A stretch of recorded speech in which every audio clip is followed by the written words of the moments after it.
Hey, how's it going everyone? My name is John and I'd first like to welcome you to Final Cut Pro X Essentials. I will be your mentor throughout this course where I guide you on how to edit and create professional looking videos on Final Cut Pro X. This course was made for beginners who are looking to just know the essentials of Final Cut Pro in order to achieve professional looking videos. If you're looking for techniques, skills, and strategies to get the job done in order to be proud of your video edit, then this course is for you. If you're looking for super in-depth training and are wanting to learn every single thing about Final Cut Pro X, then this course may not be for you. Final Cut Pro X can be a very complex and intricate software, but for me, I only use the essentials of it in order to get the job done, which means editing the videos the way I want them to look without having to ask someone else. I want clean visuals, crisp edits, and clear audio in my videos, and that's exactly what I'm going to be teaching you in this course. I got started on YouTube back in early 2010, and I have edited probably over 2,000 videos in my life. So the goal of this course is to teach you step by step everything that I do to edit videos and post them on YouTube so that you can quickly edit and create professional looking videos on your YouTube channel as well. Be aware though, this definitely does require skill and practice. I will teach you how to basically come up with a workflow technique that will make editing videos a lot easier for you. Another thing to note is that while I may be showing you just a few things that may seem daunting at first, I've got years of experience on my end. You are only starting out, but I have no doubt that after this course, you'll feel confident in editing videos to your style, videos which you surely will be proud of to upload on YouTube. There's going to be a lot of information involved, and as you can predict, there's also going to be a lot of time required on your end as well. Learning how to edit your own videos can turn into a valuable skill. Video is going nowhere anytime soon, and with my knowledge and step-by-step process on how to edit videos on Final Cut Pro, you are on the path to calling yourself a video editor. In this course, our class project is going to be editing a YouTube video that you've filmed. This video can be related to any topic, it doesn't matter. It can be any duration as well because the techniques and strategies that I'm going to teach you can apply to technically any video. If you have any questions, feel free to reach out to me. I look forward to seeing all your video edits. I'll see you inside the course.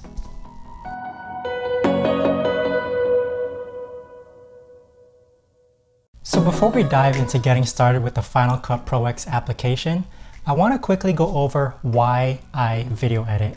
Or in other words, what's the purpose of video editing? To obtain a good video, this is done through video editing, but essentially I edit videos to achieve three things. Number one is to make it shorter. People's attention spans are not very long. The ideal length of a video should be 6 minutes or less. In my course, I place a strong emphasis on trimming out the fat of your video to make short and straight to the point videos that are packed with information that your viewers want to watch.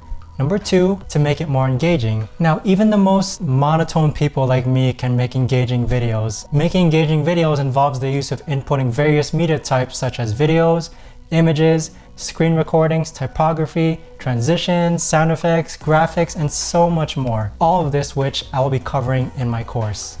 And number three, to make the video easier to understand. This will mostly depend on the context of your video, but I video edit to make points within my video easier to understand. Just remember though, that when you're speaking in your video, try and speak at a 5th grader level. This will make your video easier to understand. So there you have it guys, just a few thoughts to keep in mind when video editing. I hope this gives you a reason as to why we video edit rather than just to video edit with no goal in mind.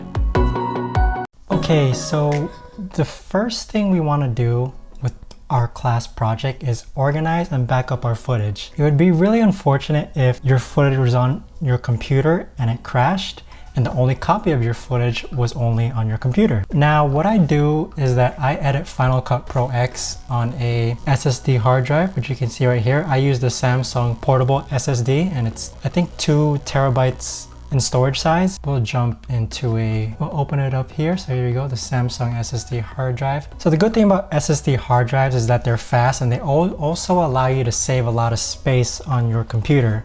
So when I start a new project, I usually create a new folder. So we'll call this one Final Cut Pro X Essentials. So now that I have this folder created, I create 4 folders, and those folders are an audio folder, a B-roll folder, a final project, and original media.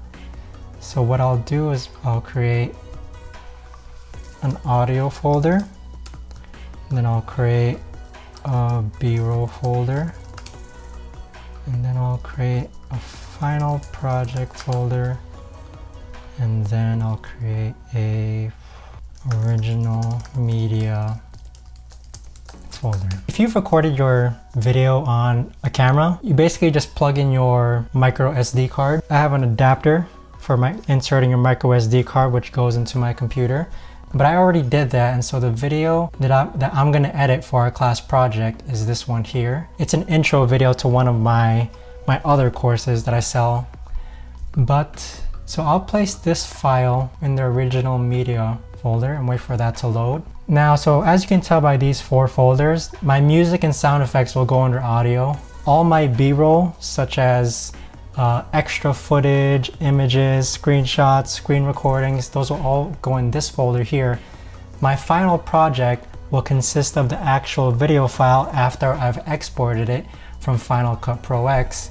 And then the original media folder is just the original raw file that I filmed on. Now, after I have this created, I'll also place this file in a HD hard drive. So I'm using the WD HD hard drive, which I think holds about 5 terabytes. So now that I have my footage on my HD hard drive and my SD hard drive, I'd say that my footage is properly backed up now. Now, for some reason my computer ever crashes, I'll at least have my original media on 2 hard drives. And after I'm all done with editing my entire project, I'll actually be placing all the files in my SD hard drive again in my WD hard drive, so that I have all the original B-roll audio and also a copy of the final project as well. So that's all I have for in regards to editing or organizing and backing up my footage. So in this lesson, we're gonna adjust the settings or the preference settings for Final Cut Pro. And so what we're gonna do is that we're gonna finally launch Final Cut Pro. And now when you launch it, because you're new, it'll ask you which library would you like to open. Let's create a new library and call this Final Cut Pro class project. And now you can name your library whatever you want. And then in a later lesson, I'll go over the difference between libraries, events, and projects. I'll just go ahead and save that so I can have a blank library. Now up here where it says Final Cut Pro, go ahead and click that and then click on Preferences. And then the tab that I want you to go under is called Import. So what's important about this Import tab is that you have to make sure that under Files here, it says Leave Files in Place. And now what that means is that every time you import a new media into Final Cut Pro, it won't copy the file to Final Cut Pro, because if it does that, then you're going to have 2 copies taking up space in your computer. And with Leave Files in Place, if you have your files in your SSD hard drive, you can edit straight from your SSD hard drive so that all the files that you end up accumulating don't take up space on your computer. And you can easily rack up a lot of gigabytes in storage just by editing one video. So it's very important that you click this button here, Leave Files in Place. And aside from that, other than the Import tab, that'll be it for editing the preference settings for now. Now in this lesson, I'm going to briefly go over the Final Cut Pro user interface. So right off the bat, don't be overwhelmed because it's a lot, but it's very easy to learn. And I'm going to start by going from this top left corner to making my way down towards the bottom right hand side.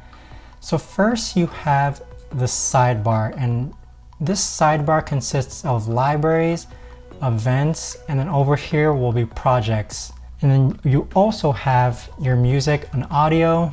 Final Cut Pro comes with their own bunch of sound effects, which is really helpful. You can access iTunes, so these are all the music tracks and sound effects I have in iTunes. And then over here in this tab where it says the T icon, this is where your titles and generators are, which I'll be covering in a later section. Now, when you go back to your libraries, events, and projects tab, when you import a project here, you'll be able to skim through that project. And when you skim through that project, or if you skim through your project here and down here in the timeline, this giant area here is your timeline. What you have your cursor set to is what will appear in here, which is the viewer. And again, this is just a very brief overview of the interface. So here's where your project and media files will show.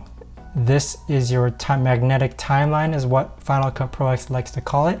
This here is your viewer, in which you will actually see your footage in real time. And in this top right corner here, this is what's called the inspector window. And then what the inspector window is what I like to call, it basically customizes the clips or photos or whatever sort of media you have selected. So think of this as kind of the customization window. Now going back down to here, as I've said before, this is called the magnetic timeline. And this is essentially where you create your video by adding and arranging clips and making your edits. The timeline is called magnetic because every time you drop and drag a clip, it'll magnetically attach to the following clip. And you'll see what I mean later as we get into it. And in the magnetic timeline, you can arrange clips in lanes. So you'll have your video footage lane, and down below it, you'll have your audio lanes, and above it, you'll have your title lanes.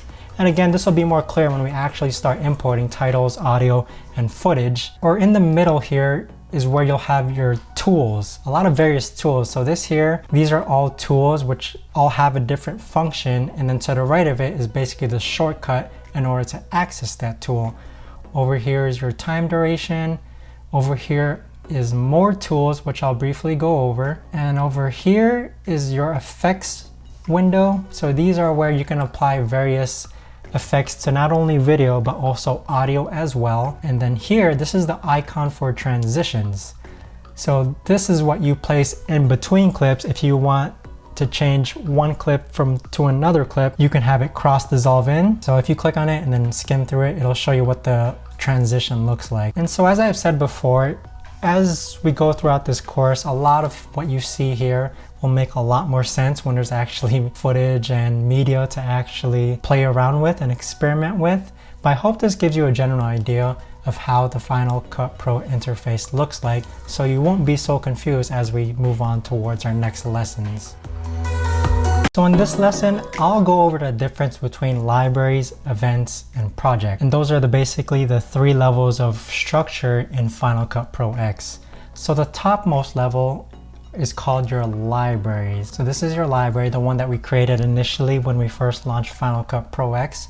So libraries hold all the related media content that you work within Final Cut Pro X. You can have numerous libraries, and you have the option of closing and opening libraries on the fly. And like I said before in the previous lesson, you can basically store libraries in your SSD hard drives so that you're working externally, and so all this space doesn't get taken up on your actual computer. Now the next level is called events, and this is an event. Every time you create a new library, an event is automatically created for you. Every library needs an event, so you can't delete this event until you create a new event within this library. So I'll create another event called Final Cut Pro Project.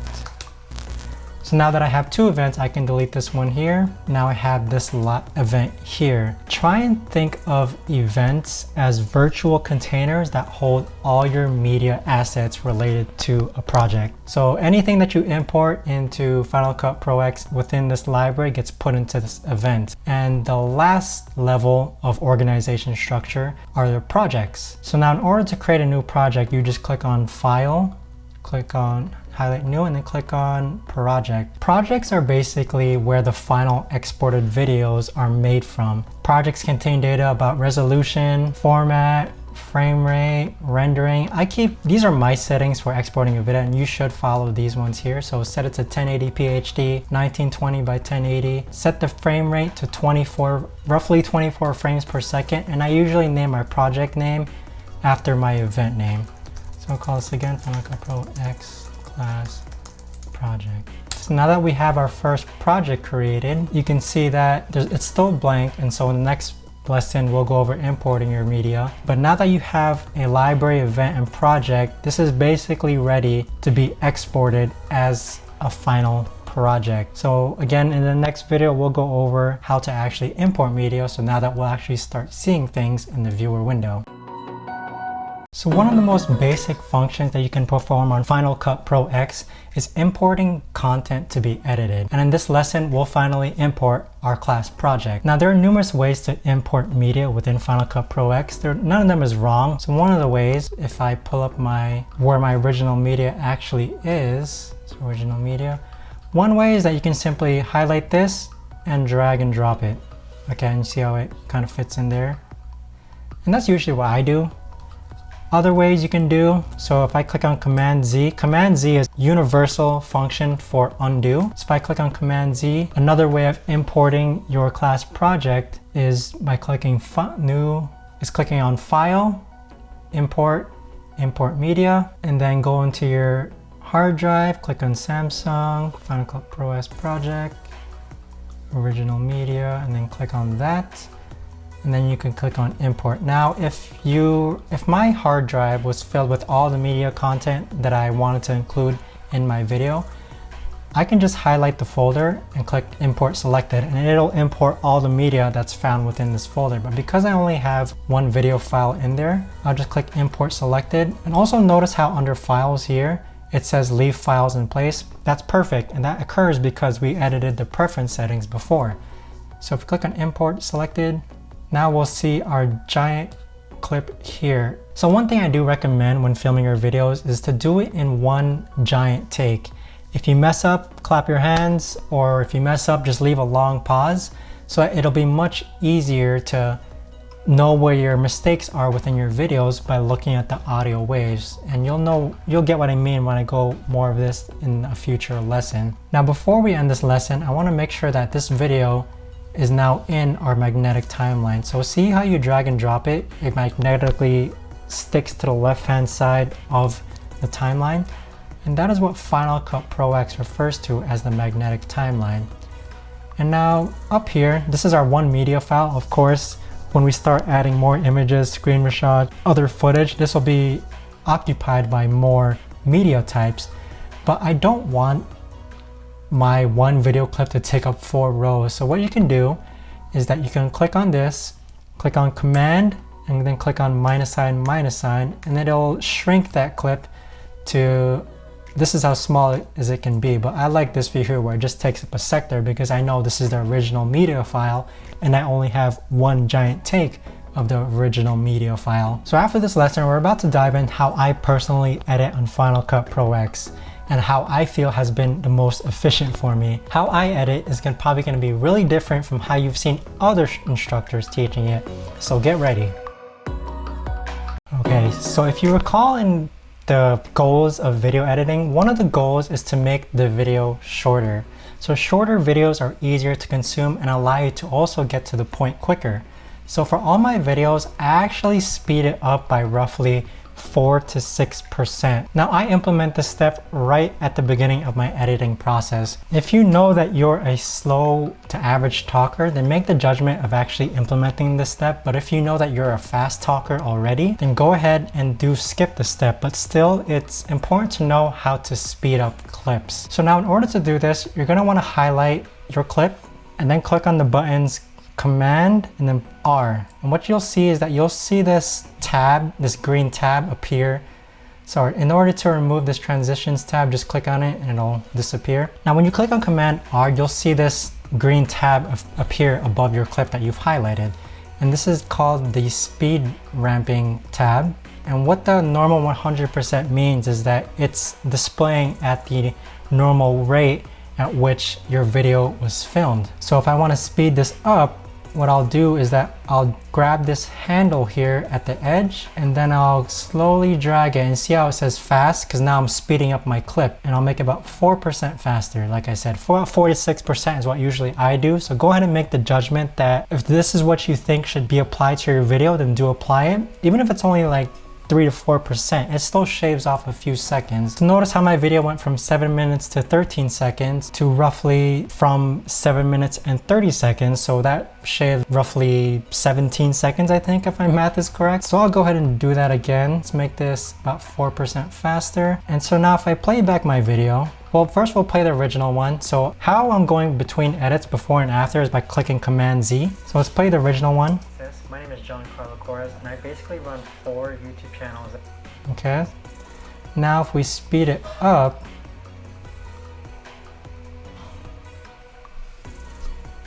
now let's look at the difference.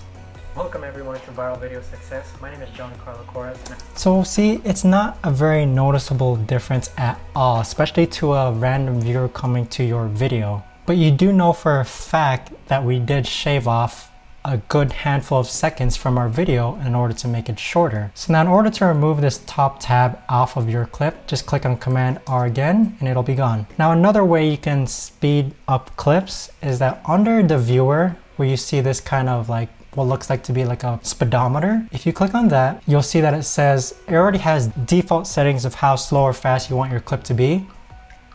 Normal, fast, 2 times faster, 4 times faster, 8 times faster, 50% slower, 25% slower, 10% slower, or you can do a custom and you can set this to, let's say 118, or you can set it to 104. Both ways do achieve the same result of speeding up your clips. And again, one of the goals of video editing, shave off the seconds from how long your video is. Alright, so now in this lesson, we're actually going to jump straight into color correcting. Now the reason why I color correct right at the beginning is because of a psychological factor.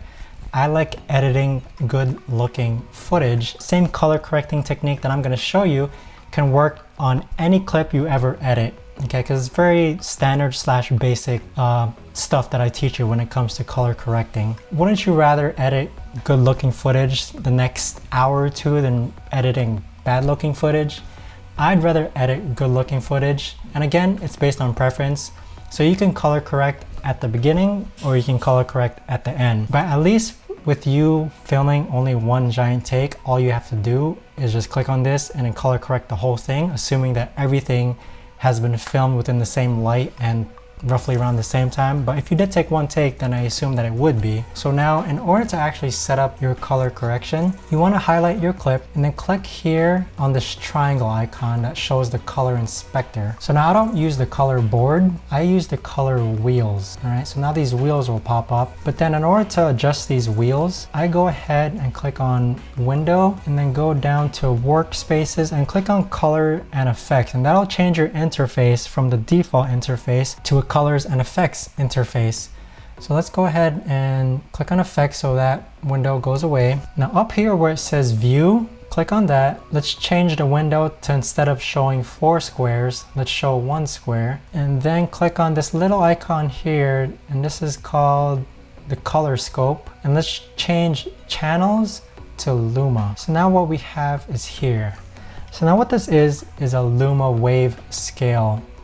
And the goal of this Luma wave scale is to make sure that your highlights don't exceed 100 but get as close to 100 as possible, and that your shadows don't go below 0 but they get as close to 0 as possible. So the higher the number, that's what's related to your highlights, and the lower the number, that's what's related to your shadows. So as you can see here, the Luma wave corresponds to what's being seen from a left to right perspective in your video frame clip. So you see how this part here kind of spikes up past 100? That's because of this window here. All right, so you understand how it's from a left to right perspective. So what I want to do is that I want to lower the highlights so everything is below 100 and you're not seeing that blown out window. So let's just lower it down just a bit. So notice how I drag the color wheel highlight ticker to be just there, just so it's below 100. Any lower and you see that my entire film starts to get darker, but let's make it as close to 100, about right there. Now for the shadows are already probably at a good level, but we'll just ticker it down just a tad bit. Now for the midtones, what I usually do is I just increase this ever so slightly so that it kind of brightens up my video, while making sure that it doesn't completely overspread, just a little midtones to there. So now if you click this box here, it'll show you the before and after. But it's a very, very simple color correction technique that you can apply to basically any video at all. It's just making sure that your highlights are as close to 100 as possible, but not over, and making sure your shadows are as close to 0 as possible, but not less than 0. So now after I do the color wheels, I click on that, and let's go to the hue and saturation curves. So now with the hue and saturation curves, let's go ahead and raise this by just half a square. So usually I raise it from half a square to a full square, but let's do half a square just because I don't want my skin to be so exposed.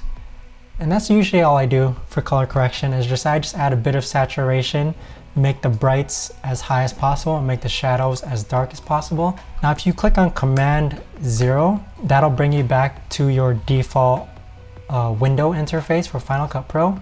Now if you click on the effects, this is the before and that's the after. Before, after, before, and after.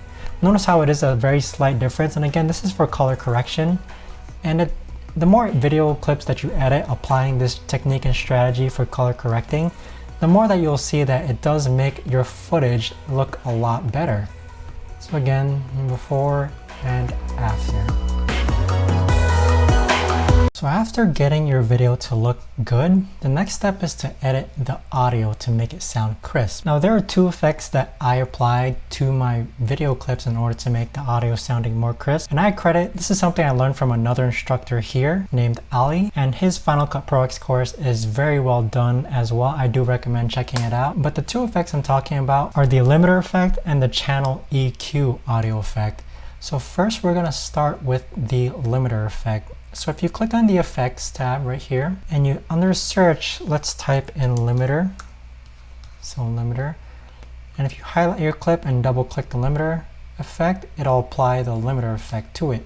So if you click on your sound inspector tool here, it's the icon of the sound.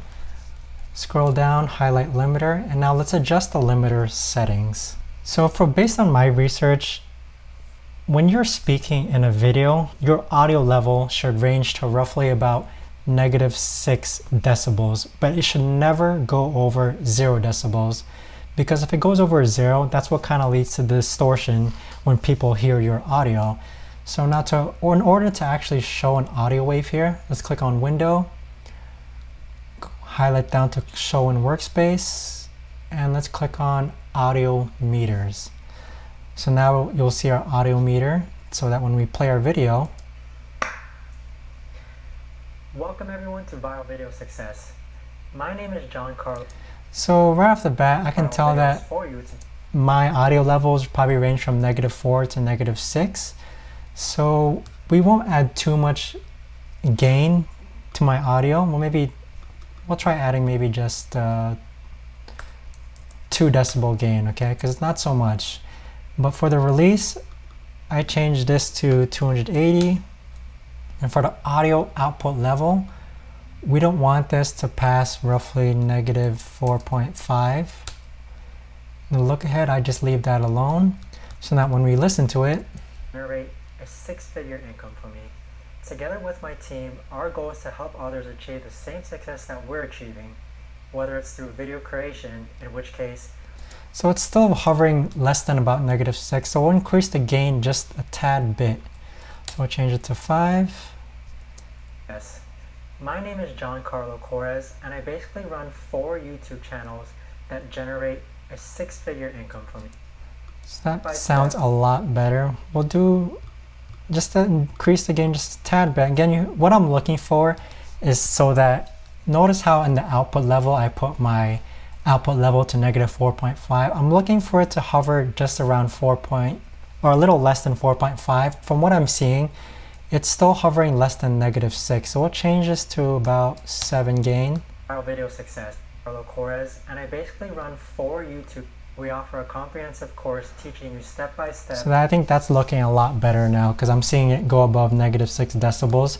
But the main key point is just to make sure that your audio levels don't go past 0 decibels, and by adding this output level, this effect will kind of limit any audio sounds, not all your audio sounds within your clip, but any audio sounds that have a chance of going over past 0 decibels or higher than 0 decibels. So that's all I have for the limiter. Now for the channel EQ settings, I'm not an audio specialist, and even for me, this is pretty confusing, but I have a preset in terms of the channel EQ settings. So what I did is I just typed in channel, searched for it, drag and drop the channel EQ setting, and now that it's here, let's click on the customization window, the advanced editor. And so I have a custom preset that I'll link below in the project miscellaneous materials and downloadables that you can copy in order to apply to this channel EQ setting. So I named it male narration. So in order to create this male narration channel EQ setting, all you do is adjust the numbers. So you can literally click on each number. So first open up my resource file that I have down below or within the miscellaneous downloadable files. And when you open the channel EQ advanced settings, you can just click each number and type in what you see and copy basically what's in that reference. So I've already done it, and this is my preset. And after you input all those numbers, you can just save it as a preset, and they have one for both male and females. So because I already have it, I'm just going to click on my saved preset and go ahead and apply that. So now let's listen to my audio. I've been running viral video channels for over a year now, and in that time I've been able to generate over 6 figures. Unwilling to do the modern. So now if we actually remove all our audio effects, let's listen to it now. Proven way of growing a YouTube channel. I tried filming vlog. Okay, so now let's listen to it again. And unwilling to do the modern, proven way of growing a YouTube channel. So you notice how it sounds more crisp, but it doesn't sound so echoey. It's like just a little thing, but it's very easy to apply. Doesn't take too much of your time at all. And again, you can save presets that you can apply this to every single clip that you do. Unwilling to do the modern, proven way of growing a YouTube channel. I tried filming vlogs and tutorials that would take me 10. So notice the difference. It's echoey versus sounding crisp and clean. That's what I'm after, is that crisp, clean sound effect. So that's all I have in terms of editing audio, is just setting the limiter effect and also setting the channel EQ effect to a preset parameter that I've saved from before. And again, I'll leave a reference to a link where you can copy the channel EQ settings. And also again, accrediting Ali for showing me how to get this type of audio, which in my opinion, sounds a lot better than from what I used to post on my previous audio levels. So that's all I have for audio. Alright, so now we have good looking footage and we have good sounding audio, and this is where I like to start off my video edits, is from good looking footage and good sounding audio. Now we're finally gonna get into the meat of actually editing your video, and this is where it might get a bit confusing because there's a lot of keyboard shortcuts that I'm gonna show you, and keyboard shortcuts are essential to learning in order to make the video editing process a lot faster. So what this lesson is gonna consist of is basically using all these tools here, trimming, the blade tool, and using markers. So first I'm actually going to remove this audio meter here. So click on window, show on workspace, and let's remove the audio meter so it's fully blank. Now let's click on Command ++ in order to zoom in on the audio. So when you're editing video, a lot of what you edit can be visually seen based on your audio levels. So that's why I recommended before in a previous lesson that every time you make a mistake, go ahead and clap or go ahead and leave a pause.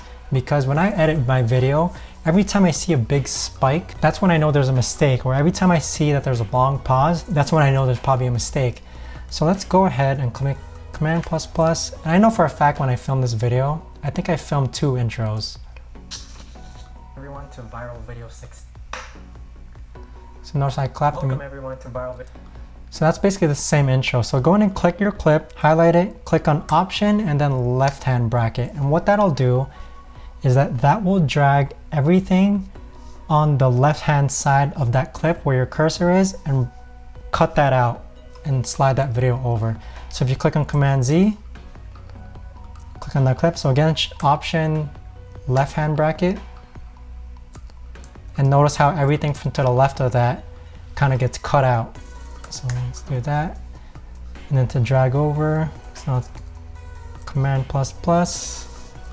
Welcome everyone to Viral Video Success. My name is John Carlo Corres, and I basically run 4 YouTube channels. So now with all the video edits that I do, I always take out blank space. So notice here there's a blank space. But what we don't want to do is that we don't want to do option command or option bracket, left hand bracket, because then that'll eliminate this stuff to the left, which what we want. So now is when the blade tool comes in handy. So click on B and you'll see that your cursor turns into a blade. So what I'll do is that I'll click here and then I'll click here and then delete this. See how it sounds? Together with my team, our goal is... So again, blank space, blade that out. Our goal is to help others achieve the same success that we're achieving through video creation, in which case we help. So notice there's a long pause, that means I messed up. So notice how I'm just using the blade tool now and deleting as I go. With my team, our goal is to help others achieve the same success that we're achieving, whether it's through... So notice there's a pause, let's get really in there, click on blade, B for blade, clip there. Now if you want to exit the blade tool, so when I'm editing, I always have one finger on the blade, the B keyboard, the B button, and also the A button. The A button is basically your select tool. So what we're doing right now is that we're kind of switching between this blade tool, B, and select A. Because I don't want to click on I want to be able to click on a clip without actually cutting it, but I also want to be able to cut a clip without actually selecting it. So I want to select this clip, then hit delete, and then I'll delete that video, but then go back towards the blade tool. So A for select, B for blade. So let's play it. Through video creation, in which case we can help you create viral videos for you to be posted on YouTube, or if you're just starting out. So there you go. So let's click A again, then delete, delete. If you're just starting out, we offer a comprehensive... And then let's delete that. We offer a comprehensive course. So my trimming process usually just consists of using the blade tool and the A for selection tool. And with this process, I also am able to review my entire video essentially. And while I'm also reviewing my video, so let's go back to beginning real quick. Another keyboard shortcut I forgot to show you is the M button. So what the M shortcut does is that it leaves something called a marker. So I leave markers for when I want to add titles or screenshots or B-roll, just to give myself a reminder. So this first run of the video edit is just going to be trimming, using the blade tool, and using markers. Welcome everyone to Bio Video. So I want to leave maybe my logo here, so I'll put M. To Bio Video Success. My name is John Carlo Torres. So maybe on this marker here, I want to put my name there. And I basically run 4 YouTube channels that generate a 6-figure income. So maybe here in this marker here, I'll leave a screenshot of my earnings, so just M. Together with my team, our goal is to help others achieve the same success that we're... So I leave a marker there. Maybe I want to add some sort of typography. That we're achieving, whether it's through video creation, in which case we help. Together with my team, So notice how there's a repeat there. So every time I repeat myself, I always assume that my most recent take or the second take is the one that I actually want included in my video, because there's obviously a reason why I repeated it, and that's probably because my first take was a mistake. So let's see again. Together with my team, our goal is to help others achieve this. Together with my team. Yeah, so we'll delete this one and this one. Together with my team, Here our we go. goal is to help others achieve the same success that we're achieving, whether it's through video creation, in which case... So notice how I'm leaving markers everywhere where I want to add some sort of engagement media or B-roll. Whether it's through video creation, we can help you create... So notice how there's some blank space here. We'll eliminate that. Every bit of dead space counts in terms of shaving off seconds off your video and making it shorter for your viewers to see, okay? So notice there's a lot of dead space here, so we'll zoom in and on there. Oh, look at all this dead space. Obviously there was a mistake here, so yeah, there's a lot of mistakes here. So we'll kind of zoom out. So command minus minus brings your browser out more. Welcome everyone to Bio Video Success. Okay, so now I remember what happened. There was a huge mistake that occurred. So we're basically repeating the entire video again, but if that's the case, what I'll do is that I'll go right towards the edge of here, click on that, highlight the clip, and then remember the bracket function for trimming a clip toward everything to the left of the cursor, option left hand bracket. Let's do that, and then if you click on Shift Z, that'll show your entire timeline, okay? So I clicked on Shift Z and now my entire timeline is fitted across my entire screen. So click Command plus plus plus, and then let's move over towards the left. Let's delete all the content that's to the left of my retake. Welcome everyone to Viral Video Success. Again, marker, Command plus plus. My name is John. And now let's delete the dead space. My name is John Carlo Corez. And My I basically name. run 4. Let's add some screenshots there, maybe of my YouTube channels. So again, just between the B and the A tool. But hopefully this gives you an idea in terms of right now what I'm doing is I'm just going through my video, blading out any pauses or mistakes, using A, the keyboard shortcut A, to delete a video or clip, and using the keyboard shortcut M to leave these little markers of where I want to place B-roll, whether it's screenshots, images, typography, titles, it doesn't matter. But I'm not going to have you guys watch me edit this entire video. But essentially what that consists of is just, those are the 3 main shortcuts when it comes to trimming out all the fat within my video. So I'm actually just going to speed this up now.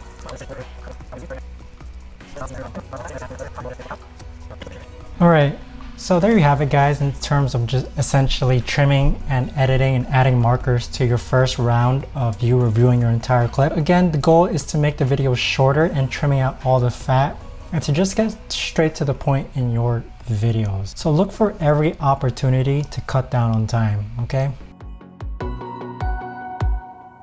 Hey everyone, so in this lesson, I want to touch bases on something I like to call the 30-second rule for engagement. And so when it comes to editing, you want to try your best to make sure that viewers aren't staring at you talk for more than 30 seconds.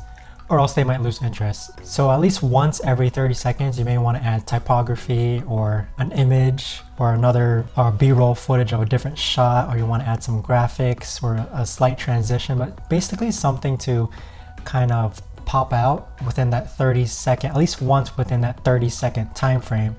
If you could imagine if the entire video or lessons were just me talking straight into the camera like this, it's kind of hard to keep interest because it's just me talking. But by adding multiple B-roll or different types of engagement media, you'll be able to increase the perceived value of when it comes to viewers watching your video.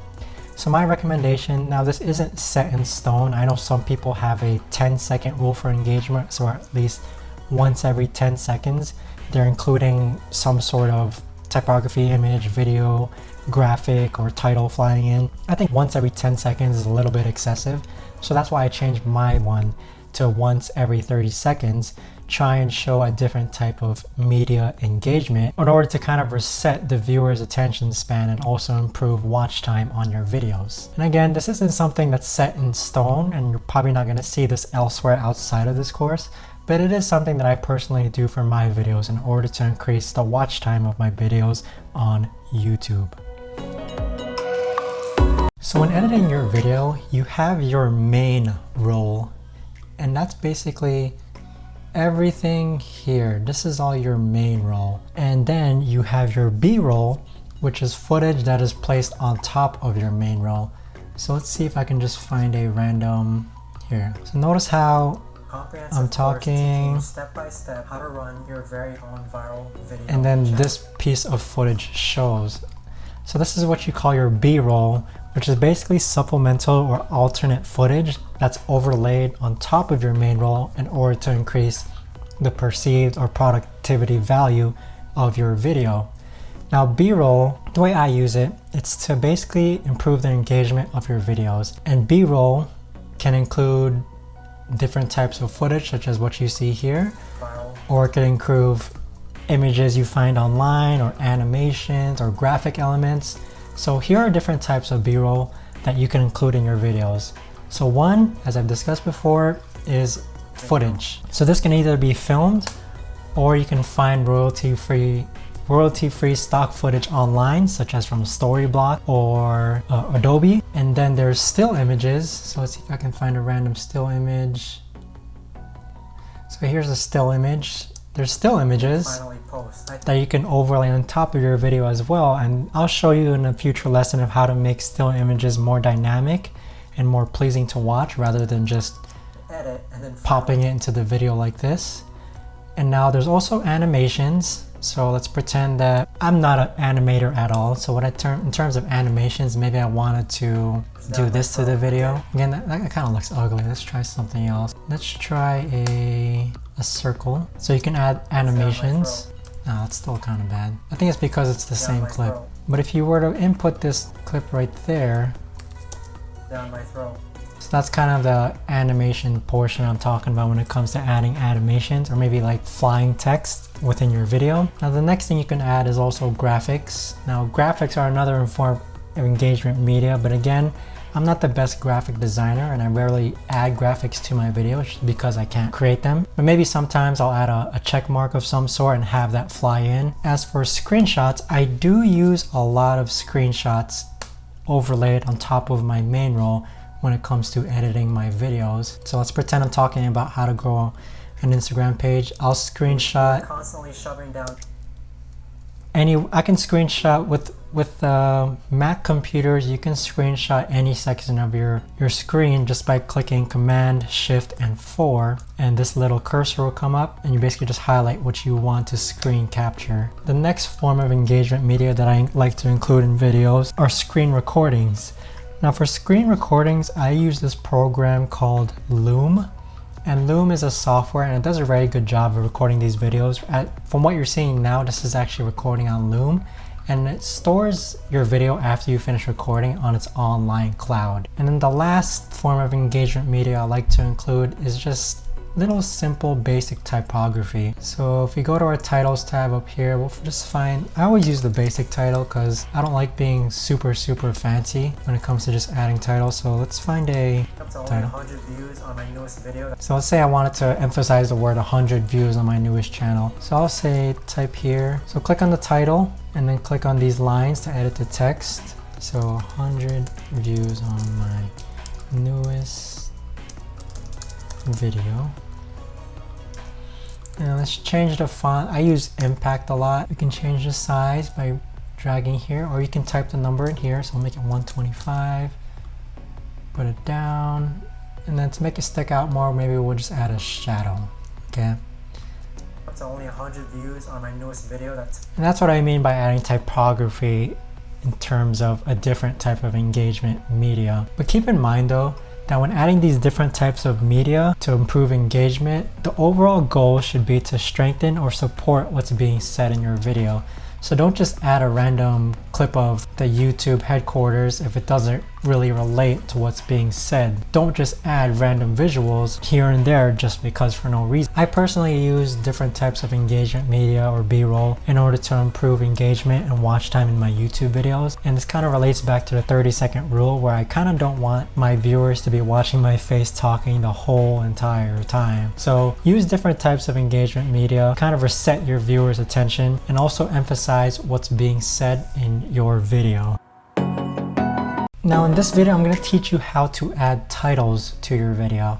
So up here in this sidebar, you'll see this show or hide the titles generator in the sidebar. Go in and click that, and these are all your titles that I briefly touched on in the previous lesson. So I don't normally use 360-degree titles, so I stay away from these, but I do sometimes use 3D titles, or if you click on titles, it'll show them all. The most common one I use is just a basic title, okay? But there's a whole bunch of titles that, like this is a Star Wars one, Ferris wheel. As I've always said before in previous lessons, in my opinion, simplicity is elegant. So I don't go pretty crazy and using a title, for example, like this. This is pretty intense for a title. Now to preview titles, as you can see what I'm doing, I just click on a title and I kind of just skim through of how it looks like. So see how this is a scale 3D, this is a scrolling title, this is an ink splatter title. So you just skim through it in order to see what the title actually ends out to becoming. Now if you want to actually add a title to your magnetic timeline, you can either just drag and drop it, or you can press Q, add it to the end, or where your cursor is, you highlight the title and press Q. It'll add the title to wherever your cursor is, or this bar here, okay? See Q, I'll add it there. If I move it here, Q. Now regarding the duration of a title, so we'll say we'll use this title here, okay? Regarding the duration of a title, you can always change the duration by either grabbing the handles at the end and then dragging it left or right, or you can click on the title and click on change duration and change this to 4 seconds, and I'll see how I'll shorten it down. And then regarding titles on your screen, you don't want your title to be like a sentence long. You want to be able to make it short enough so that it can quickly be read 3 times fast. And then there's also a difference between title fonts and reading fonts. So regarding the previous title I made here in the other lesson, Impact is a title font. Okay, so short words, easy to read, and kind of sticks out.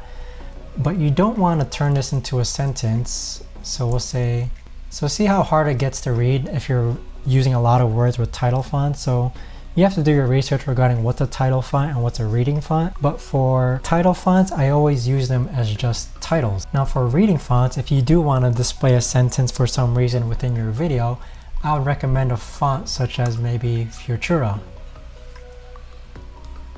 So usually Futura can be a reading font. So the idea is that you want to use reading fonts as reading fonts, but reading fonts can also be used as title fonts. But title fonts, such as Impact, should not be used as reading fonts. Okay, and as I said before, I try not to get too fancy when it comes to my titles. The most common one I use is the basic title font. And common fonts that I use, the 2 main ones are Impact for titles and Futura for reading. And again, when it comes to titles, simplicity is usually elegance in my case, but feel free to browse around all these titles, and whichever one you want to use, you can simply just drag and drop wherever you want it to be used. Now in this lesson, we're going to go over generators. So generators are found within the same tab as titles. So if you click here and then click on generators, generators mostly consist of backgrounds. There's a bunch of backgrounds, animated or solid backgrounds. The most common generator I use is usually just solid color backgrounds, and that generator is called custom. So if I drag and drop it here, and if I want to make this shorter, just click on my cursor here, click option right bracket to clip that out. So this is just the basic background solid color generator. So if I click the color there, let's move to the white, I can just make this background any color I want. And if I want to make it the same exact color as something, whatever I see in the screen, so let's pretend that I want this solid color to be the same exact color as the YouTube red. So leave your cursor there, click on the red, and now this background generator has the same color as the YouTube red color. Although generators are mostly made out of backgrounds, other people also use generators for such as usual placeholders. So they have some placeholders here. So let's pretend that there's a shot that you forgot to film. You can use this generator as a placeholder to kind of indicate that, hey, this shot needs to be filmed before I forget. So let's say I needed to film a shot of my dog. So I'll just type in my dog, okay?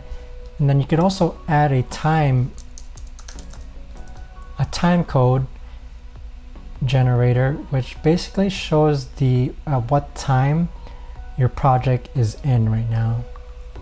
So this does come in handy sometimes when I want to show the time frame of whatever certain spot of the video I'm in, and then you can adjust it here within the inspector tool. I don't really use the time code frame a lot, but with other YouTube videos, I have noticed that people are starting to implement this time code generator. And then the last thing I use generators mostly for is elements and shapes. So this is a pretty important one that I use a lot. And so Final Cut Pro has its own shape generator. So if you go into the inspector tool, you can change it from a circle to a diamond, octagon, arrow, and then to rotate it, you would just click on the video inspector tool here, and then just click on the rotation. All right. You will have to play around this a lot and kind of like check off and check on certain things, check on and off. So that's the outline. This changes the color of the outline if I want the corner square. So there's a lot of customizations in the inspector tools, well, not only for the shape generator, but for all the generators in fact. But feel free to explore around here and look at all the generators that might be useful for your projects. If you can't find a generator that you think Final Cut Pro should have, try using the search bar as well. If you want to instantly go to shapes, type in shape, and the search bar also appears everywhere throughout Final Cut Pro's interface. So even for titles, you can say you just wanted to search for the basic title. Same thing with effects and transitions. You can always just search for the transition or effect you're looking for. But just remember that if for some reason you forget that you typed in basic and you click on generators and you're wondering why there's no generators appearing, it's because you have something typed into the search bar. So that's all I have when it comes to adding generators. Again, feel free to look around and play around with what sort of generators you think you might need for your project. I, for one, very simple. The only generator I use is custom generators, this one here, and shape generators, and that one there. Now, since we're adding titles to our video, I want to briefly go over the skimming and snapping tools, and that's found here on this right side, okay? So skimming and snapping, what skimming does is that you see how when you drag your cursor across the timeline, it shows the visual audio like skimming fast, like as you skim across your main roll, you see in the viewer what you're highlighting. And that's because of this tool here, and this stands for skimming turned on or off. Now let's pretend that you didn't want your viewer to real time what's being highlighted in your main magnetic timeline. If you press S, it'll stop skimming. So notice how I'm dragging my cursor and nothing's happening now. In order to move the cursor, I actually have to click. Now if I press S again, it skims through there. Now I usually keep skimming on, and if you want, you can also keep audio skimming on. And audio skimming is right next to the video skimming. So if I highlight this, notice how the audio is now skimming as well. But if you have video skimming turned off, then audio skimming will also be turned off. So again, audio skimming. Okay, but I usually have that turned off. And now for the next tool called snapping. And what snapping means is that, so we'll have to zoom in, so Command++ to zoom in. What snapping does is that every time you move your cursor next to an end or beginning of a title, font, or title, clip, or audio file, your cursor will automatically snap to the end or beginning of that clip, audio, or title. So snapping is indicated by this tool here. And then the shortcut for snapping, you gotta think of snapping, not the S, because S stands for skimming. Snapping, the shortcut is the keyboard N. So notice how I click N and snapping gets turned on, so that when I highlight my skimmer, it snaps to the beginning of this title. So you see how it kind of snaps into place? Okay, now if I click on N, my skimmer no longer snaps to the beginning or ending of clips. And this comes really useful when you want to, let's say that this 100 views started right here. I want to place it right here, not at the beginning, the very beginning of the clip, but maybe just one frame after. If I turn off skimming, I can place that video right there. But if I turn off snapping, I can place this title right there, one frame. But if snapping is turned on, see how it kind of like snaps into the beginning of the clip now? It makes it a bit harder to accurately put exactly where I want this title to appear in my video. But if snapping is turned off, I can literally place this title anywhere I want within my main roll, frame by frame, without having to worry with it snapping to a beginning or ending of a title, audio, or video clip. And turning snapping on and off comes in really handy when you have a bunch of layers of video stacked on top of each other, and snapping automatically keeps incorrectly snapping your clip to an incorrect spot within your video. But because I only have one lane of video right now, it's pretty easy to just place my title right here. But let's imagine that, so I'm gonna stack these 3 titles, okay? If I wanted my title I'm gonna stack these 3 clips over each other. If I wanted my title to appear only right over here, then I would keep snapping off. What if I want it just right over there, okay? But if I have snapping on, it'll kind of magnetically connect to the beginning of this clip on top of it. So that's the idea between snapping and skimming, and those keyboard shortcuts again are S and N. S for skimming, which allows your viewer to skim through your video, and then S for snapping, in which your titles, or any clip at all, can snap to the beginning or ending of a video. Now in this video here, I'm gonna go over cropping, trimming, and the Ken's Burns effect. And this especially comes in handy when you're working with images. So I have this image here, and let's pretend that I did actually want to place it into my video. I would write down goals excitedly. It looks kind of bland, or looks out of place in a way. So there's a few ways you can go about making this image more dynamic. The first way is that you can crop it. So in order to crop it, you just click on this button here and then click on crop, and then you can crop it here. So this window here, it'll expand it so it fits your entire screen. So then this is what it looks like. I would write down goals excitedly from the standpoint of a... But still, it's pretty static and still kind of boring in my opinion. So let's click Command Z again, Command Z.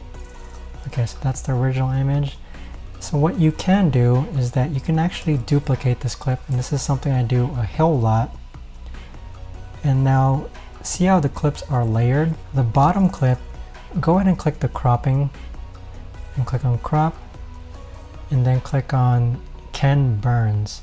So what Ken Burns does is that for the duration of how long the clip is displayed, the green square shows what part of the screen it'll show, and the red rectangle shows when the image will end. So see how the arrow points downwards, because it's going to go from the green rectangle view to the red rectangle view throughout the entire duration of this clip. So let's go ahead and click on done and see how that looks. I would write down goals excitedly from a standpoint of okay, so it looks kind of different now, a little bit better, right? So that's something I do often within my videos, but then to kind of just focus it more towards this top layer here, which is this layer here, I'll go into the effects browser. Again, the effects browser, there is a lot of effects you can add, but one of the most common effects that I use is this Gaussian blur. So I'll place it there. I would write down goals excitedly. And now that looks much better. So that looks a lot better compared to just this here, right? I would write down goals excitedly from a standpoint. And now regarding the cropping tool, I don't really use the distortion tool ever. I do use Croply mostly, and sometimes I use transform, but I don't play around with the transform tool too much. But usually this is just to move the image. So Command Z to return it back to original position. Or if I wanted to just trim this image, I can just drag and drop the handles on the side and it'll trim this image. So let's pretend I only wanted to show that section. I would write down goals excitedly from a Alright, so Command Z, Z. And that's how you add an image. Or basically make an image look more dynamic using the crop, trim, and Ken's Burns effect. And then to make it even more dynamic, you can go into your transitions, or just click on Command T on the top clip. Just delete the end. I would write down goals excitedly from a and that's the overall results. Okay. This especially comes in handy when your image doesn't take up the whole entire frame of your video. Like for example here, this image only took up the middle third. So in order to make it more dynamic, this is what you'll do. And it looks a little bit better, right? Every time I use an image, I always try to make it in motion as best as I can in order to make the images more appealing.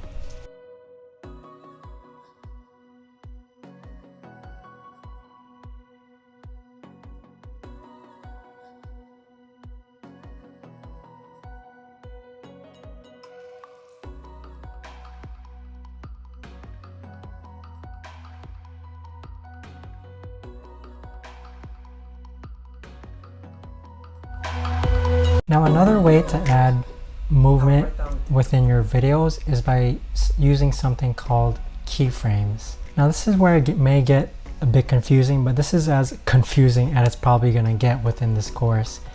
Keyframes are markers that you can add onto any clip or video to make the effect of that video more dynamic. So let's see what I mean here. The only parameters of a clip that I ever keyframe are position, rotation, scale, and opacity. Now you see, and you can tell that a parameter of a clip can be keyframed if you see these plus diamond signs to the right of it. So you can keyframe all of these. So let me start with a very basic keyframe. So let's zoom in here and click on the transition tab. So now with this clip here, let's pretend that we want it to fade in without using the cross dissolve tool. So that's considered what you call opacity. Opacity is how solid an image looks versus how non-transparent it looks. So opacity, if you drag this down, see how my image is disappearing? So let's pretend that we want it to fade in. So what I'm going to do is that I'm going to go to the beginning of this clip, and there's two ways you can do that. You can either click Shift I to move directly to the beginning. So notice how if I click Shift I go to the very first frame of this clip. Now what I'm going to do is that I'm going to click this button here, the keyframe, add a keyframe button. And you know it's keyframe when you see that it's highlighted in yellow. And so what I'm going to do is I'm going to start this at 0%. And then I'm going to move towards the end of the frame, or another keyboard shortcut for that is Shift O. And then I'm going to keyframe this also. And then I'm going to make this 100%. So now if I click on this left arrow, it'll go to the previous keyframe. If I click on this right arrow, it'll go to the ending keyframe. Right, so this is the overall result. I would write down goals excitedly. So you see how this is kind of moving towards the right, and that's because I keyframed it from 0% to 100% throughout the entire duration of the video. Now let's pretend though that you wanted the full image to appear maybe at this marker here. What you could do is that you can right click on the clip, click on show video animation, and then if you zoom in, you'll see that there's a diamond here and there's a diamond there. Those are representative of those keyframes that we added earlier and the opacity parameter. So what you can do is that you can drag this one all the way here, and now this is how it looks afterwards. I would write down goals excitedly. See how it kind of faded in a lot quicker rather than the ending, but if that's maybe too quick, you can click show video animation and just drag this a bit out. I would write down goals excitedly from a... Okay.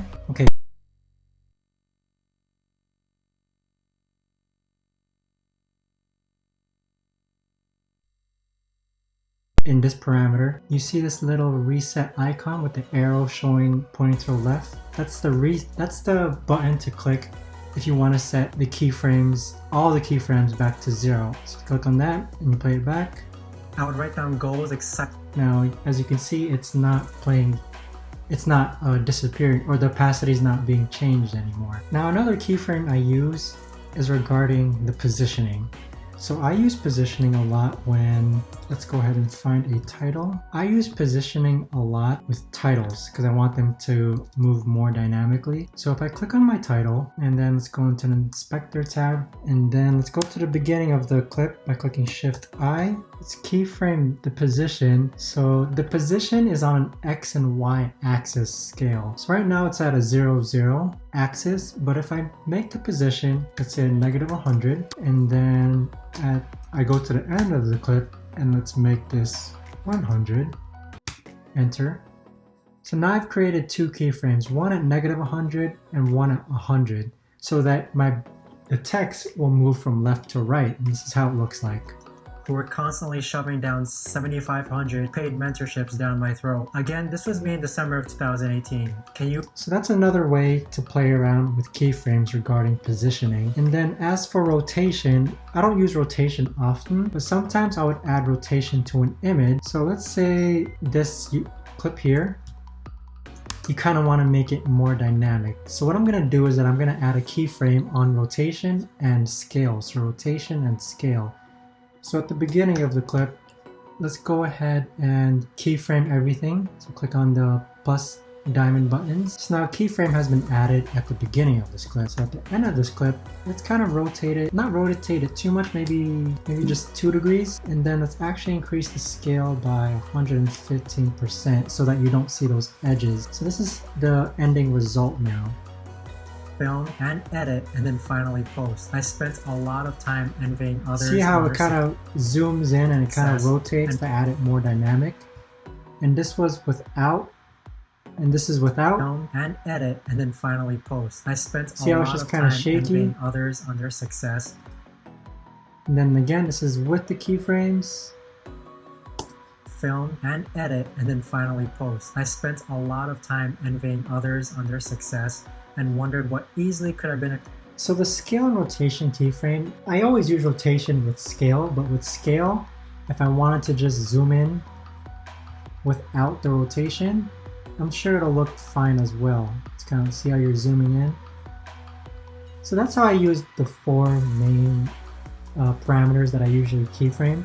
And then another way to see, again, as discussed before, you can right click on your clip, click on show video animation, and you can see where your keyframes are input with these diamonds, which you can drag left and right depending on where you want the video to scale to 115%, because that's what we set it to. So at this point, I'm almost done teaching you all the editing techniques and skills that I use to edit my videos. And in the next few lessons, I'm going to be going over how to add additional types of engagement media, such as recording your screen or screenshotting a certain section of your screen. So in order to record your screen, you can either go a paid route or a free route, and both have their pros and cons, but they both also evidently get the job done though. So first I'll go over my paid route in recording screens. So what I use to record my screens is a software called Loom. And so Loom is a video recording tool that lets you record your message or screen very easily. And with Loom you can record your webcam and your screen at the same time. In addition to that, Loom will actually record even just certain parts of your screen. If, for example, you only want to record above your dashboard, you can just drag and drop a square to make it so that your square is right above your dashboard. And then Loom also allows you to draw on your screen if you want to emphasize points. See how I'm drawing here, and they'll then eventually disappear. And then also when you click, it highlights where you click so that people can see where you're clicking in case they lose track of your mouse. And then once you're done recording your screen and you end the recording, Loom will actually upload your video to their own clouded software so that it stays online. And what I like about that is that I can basically access all the videos that I record on any device or computer. All the lessons that you've seen so far have actually been recorded by Loom. A positive of Loom is that all the videos that I've been recording so far have actually been quite small, usually less than 1 gigabyte. And that's in comparison to the free screen recording software that I'm going to show you right now. So the free route in recording your screen would be used QuickTime. And QuickTime by default comes with your laptop or computer if you have a iMac or MacBook Pro. So if you go ahead and launch QuickTime Player, you can just go ahead and click cancel. If you click on QuickTime Player and then click on File and click on New Screen Recording, if you click on that button, a countdown timer will start and it will start recording your entire screen. Now I've used this before I got Loom, and one of the downsides is that it takes up a lot of space, especially if you're going to make like just a 3 to 5 minute screen recording video. QuickTime takes up a lot of space in the screen recording, but the positives are that it's free and it's also very clear. These are very clear and crisp recordings. Compared to Loom though, Loom is, let's see how much Loom is going for. Loom is about $5 a month, and I do pay $5 a month just to get the pro version so that I can get 1080p HD recording. But ultimately, it's up to you whether you want to pay for a screen recording software or you want to go the free route and use QuickTime. Again, there's pros and cons to both of them. QuickTime is free, Loom is not. Loom takes up less space, QuickTime takes up more space. QuickTime is also clearer, but Loom allows you to draw and it only records certain parts of your screen. So if you want a paid version that's easier to start up and has a more intricate way of recording what you want on your screen, then go with Loom. But if you want a free version and all you care about is literally recording your entire screen, then go with QuickTime. But just remember that it takes up a lot of space, but it's also very clear. Screenshots are something that I include in probably the majority of B-roll that I include in all my videos that I've ever created. And in order to screenshot, I don't like screenshotting my entire screen, as you can see here. Perhaps I only wanted to screenshot maybe these two files for some reason within my video. So what I would do, and in order to screenshot on no matter what window is open or any browser or application is open, all you have to do is click on Command, Shift, and 4, and you'll see your cursor kind of change into a plus sign. And then what I want to do is I want to highlight over this, and you'll hear a kind of a camera shot, and that means that your computer has successfully screenshotted that section of your screen. So this is a screenshot. It automatically goes to your desktop. Open it up, and there's the screenshot. Now, I always recommend renaming these screenshots as soon as you get them, because in your video, if you do plan on using screenshots a lot, it kind of gets confusing since they're all named screenshot and then the date. So as soon as you screenshot something, I would recommend putting it into its respective folder and naming it accordingly. So if I were to actually use this screenshot, I would just open up my SSD hard drive, go to Final Cut Pro X project, B-roll folder, place this inside there, and I would just name this folders, and then just delete this, and there you go. That is how you screenshot a certain section of your computer. I'm going to show you how to add background music and where you can get music to be added to your video. So the point of background music is to supplement and improve the overall perceived value of your video. And you got to make sure that your music doesn't overpower what's being said in your video. Having a very light music track can actually improve the perceived production value of very simple video. So just imagine if you're watching a video of me just talking straight into the camera with no background music versus me talking to the camera with background music, which one would you probably prefer or perceive higher in value if the music wasn't overpowering my voice? Now, where do I actually get my music? My number one source for music is from storyblocks.com. And so not only do they offer audio and video, not only audio, but they also offer royalty-free video and images, which has been very helpful in me creating videos also, because I can find B-roll media off these images and videos as well. And the thing about Storyblocks, the rest of the two services that I'm going to show you, is that these are actually all paid. And the only one I use is Storyblocks at the moment. But wherever you get your music, it's probably most important to make sure that your music is royalty free though, because if your music is royalty free, it's very unlikely that it's going to be flagged by YouTube's algorithm system. YouTube's algorithm or machine or copyright checker has a very good and accurate copyright check when it comes to finding audio in your video that's copyright. So I always recommend using copyright free audio so you can bypass that little problem if that does occur. So with Storyblocks, you can organize it by music, moods, instruments, genres, sound effects. This is where I get a lot of my sound effects too. Loops are when you want basically this 8-second track to keep repeating itself. So you can just put that on repeat and an endless loop, and that's why it's called loop. As for music, I sometimes use loops. I mostly use music tracks, and because my music is so soft, I just repeat the song, and it really does sound seamless when people are actually watching the video. So I'll just go ahead and actually look at one of my most recent downloaded tracks. So you can look at your history of downloads on Storyblocks. Let's find a track. Yes, we'll use this track. So we'll click on Perfect Chill Out Track with Vocal Chops and just download it. And this is probably one of my favorite artists here on Storyblocks, just because his music it's not serious, but it's also it's chill. It's relaxing, but it's also catchy in a way. So you can just click on the artist's name if you actually want to see more songs by him. But I recommend his tracks just because they range and they're usually good background music. But whatever track you do end up choosing, so I downloaded a track from him, and now what I'm going to do is that I'm going to put it in my SSD hard drive. Project audio. So let's place this in the correct folder, and then let's just go ahead and drag and drop this there. So whichever audio track you use, it doesn't matter which one, just make sure your music matches the tone and style of your video that you're trying to create. But whatever audio track you use, you want to make sure that the decibel level or the volume is not overpowering your voice. So first, this is what it sounds like with the track on. Welcome everyone to Viral Video Success. My name is John Carlo Correa. So you notice how I can barely hear myself now, and it's quite distracting. Things success can work, whether it's through video creation or and that's because the audio levels are very high, and my own vocal audio levels are not that high. And they're normal, but this one is higher than normal. So now, what I recommend doing is that usually background music should range anywhere from -20 from negative 25. So we'll change this to negative 20 and we'll see how that sounds. Welcome everyone to Viral Video Success. And because I wanted the music to start right at the beginning, we'll zoom in, click our blade tool, cut that right there, click on A for select and delete that, and let's drag this over. Welcome everyone to Viral Video Success. My name is John Carlo Flores. So it doesn't sound overpowering at all with that negative 20. We'll just make it negative 22 in case the song gets louder later on.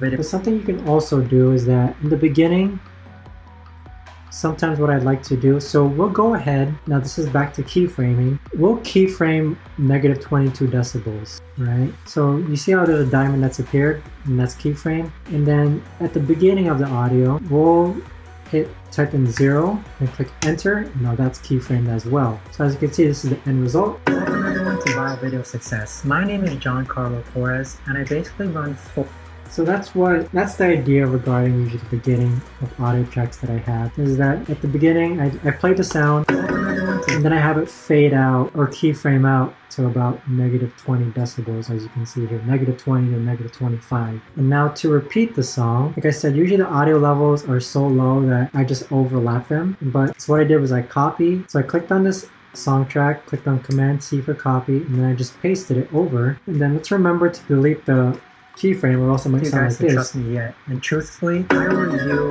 Yeah, so we don't want that. We want it to stay subtle. So what we're gonna do is that we're gonna click on our new copied music track and then click on the left arrow, and notice how our skimmer is not at the correct keyframe. Click on the left arrow again, and now it is. It's on the keyframe that's set to 0 decibels, which is the normal audio level. We'll click on the minus sign, and then I wanna drag and drop this so it overlaps just a bit. I don't expect you guys to trust me yet, and truthfully, notice how you're not really going to notice that the music track is repeating. Listen very. I don't expect you guys to trust me yet, and Okay, so now towards the end of the video, so this is where the video ends, what I'll do is that I'll click on the track, I'll keyframe it at negative 22 again, and then I'll have it resume to normal volume at the end of the clip here. So click on negative 22, click 0, click enter, and you see that 2 diamonds have appeared. And I'll see what this sounds like. Thanks for watching, guys, and I hope to be working with you soon. So it still kind of overpowers my voice. So what you can do is that you can actually drag and drop these keyframes. So we'll move this just a tad bit over. Hope to be working with you soon.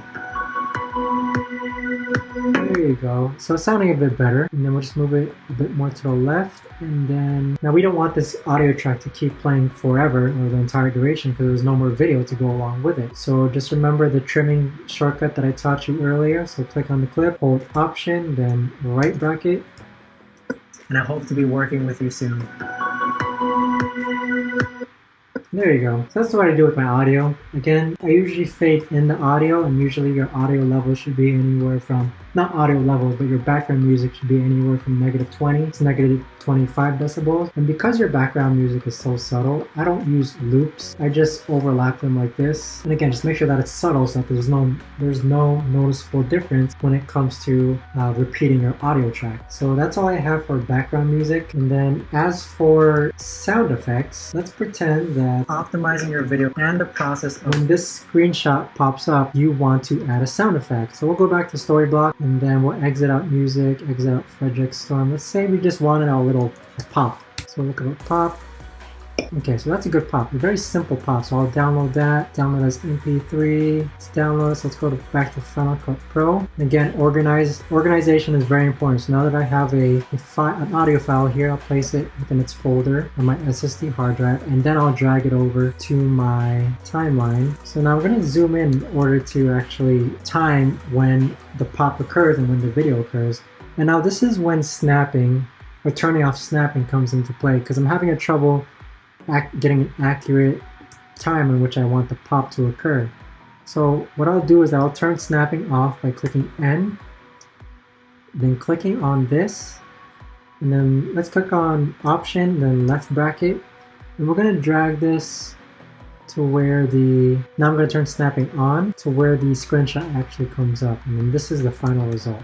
And the process of the videos correctly. And the process. See, so it's a little sound effect, and the same method goes regarding any sound effects that you add, whether it be a screenshot or title or anywhere throughout your video. If you want to add sound effects, it's all about timing the audio level for when the clip actually appears. And the process of getting... Alright. So that's all I have, background music and sound effects. For sound effects, I just make sure that they don't go higher than 0 decibels. Because they're only like a 1 second sound effect, or maybe 3 seconds at most, I don't adjust them too often. But if it's a 3 second sound effect and it does kind of interfere with what's being said in the video, maybe I'll just lower it down a bit. And again, that's based on judgment of how much softer you want to make the sound effects sound. That's all I had for you, everyone, in terms of background music and sound effects. Now when editing, keep in mind the 80-20 rule. Edits don't need to be perfect. It's easy to spend a lot of time working on very minute details of your video that consume a lot of time that most people won't even notice. Get to the point where you're 80% happy with your edit and then move on. Don't get too caught up with editing the very small details of your video. The majority of your results come from the smaller portion of your time, and the remaining 20% of your video, in order to achieve that 100% perfection video, you can spend almost 4 times as long working on that. And that's why it's called the 80-20 rule. Now, some of you want to make the best possible content as you possibly can, but honestly, the best way to make good content is to let your viewers direct it. Let them give you feedback regarding how your videos turn out, and if there's no comments regarding how your video is edited, then why spend more time editing it if you get your message across? This especially comes into play if you're creating a high quantity of videos. Imagine if you put 110% into a video, post it on YouTube, and then someone comments that they don't like it. That would be a real bummer, wouldn't it? Get to the point where you're 80% happy with your video and then move on. This will save you a ton of time. So there you have it, everyone, and that's the 80-20 rule. Give your viewers the 80% of your video creation that contains the strong foundation, high engagement, and the best of the best material. Now, last but not least, I'm going to teach you how to export your project. So in order to do that, you're going to click on File and highlight Share, and then click on Master File by default. So now these are my export settings if you click on the Export tab. So the format I use is web hosting because I post it on YouTube. But if you keep it on video and audio, which is a master file, you'll see that your file is almost 4 gigabytes large. And if you just switch it to web hosting, it dramatically reduces it to just 470 megabytes. The video codec, I keep the same, H.264, and the resolution, I just make sure that it's 1920 by 1080, which is 1080p HD. And then as for the title of your video, I usually name it the title, whatever I'm gonna title it in YouTube, and then I just copy and paste it and also add it to my tag. So it's already in my tags. And then afterwards, just click on Next, and then it asks where you want to save your project to. So I usually save it to my SSD, straight to my SSD hard drive, so that I save space from saving it on my computer. And then once you click on Save, I'll type in 3.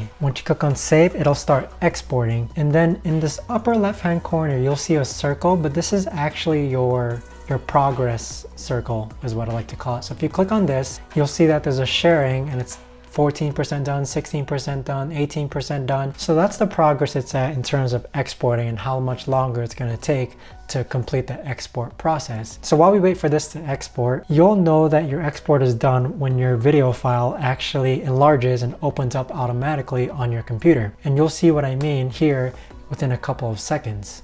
So just a couple more seconds, and then you'll see that it's almost at 100% complete. And then once it's completely done exporting, see, there you go. It'll automatically open up in QuickTime. And so there you have it, everyone. You have exported your edited project. And congratulations, because I assume that this is your first video that you've ever edited and uploaded to YouTube. So give yourselves a pat in the back. And at the same time, making this course wasn't easy because it's very different from what other instructors teach you regarding how to edit on Final Cut Pro X. The goal of this course was to teach you just the essentials. Essentials as in techniques and workarounds within the program that you'll use constantly no matter what video you end up editing, so that the more you actually use these skills, the more that it'll stick into your head regarding how to edit videos. And that also includes like the keyboard shortcuts. So if you watched up to this point, thanks so much for watching this course, and do follow me as an instructor because I do plan on releasing more course material related to how to grow on YouTube. I'm a YouTuber with over 140,000 subscribers, but I'll also be maybe creating another course regarding advanced techniques when it comes to Final Cut. In addition to that, I plan on releasing a YouTube course. Other than that, again, thanks so much for supporting me and watching my very first course here. I hope you have a great day.